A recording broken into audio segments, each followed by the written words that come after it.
டாஸ்மாக் ஊழல்கள் குறித்து சிபிஐ விசாரணைக்கு தமிழக அரசு ஆணையிட வேண்டும் என பாட்டாளி மக்கள் கட்சி தலைவர் அன்புமணி ராமதாஸ் தெரிவித்துள்ளார்.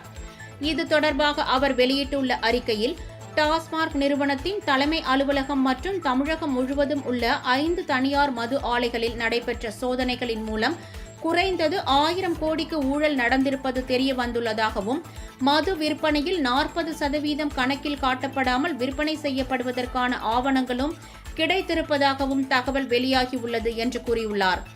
ஊழல் பணம் ரூபாய் 1000 கோடியில் சிறு பகுதி மட்டும்தான் டாஸ்மாக் அதிகாரிகளுக்கு சென்றிருப்பதாகவும், மீதமுள்ள பணம் யாருக்கு சென்றது என்பது குறித்து விசாரித்து வருவதாகவும் அமலாக்கத்துறை அதிகாரிகள் கூறியுள்ளதாக இணையதளம் செய்தி வெளியிட்டுள்ளது என்றார்.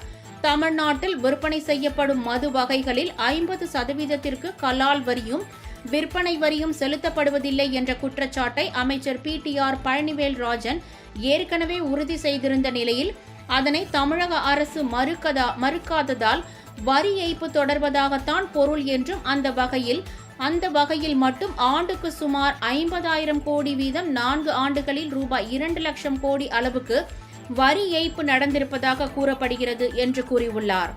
எனவே டாஸ்மாக் ஊழல்கள் குறித்து சிபிஐ விசாரணைக்கு தமிழக அரசு ஆணையிட வேண்டும் என அன்புமணி ராமதாஸ் கூறியுள்ளார்.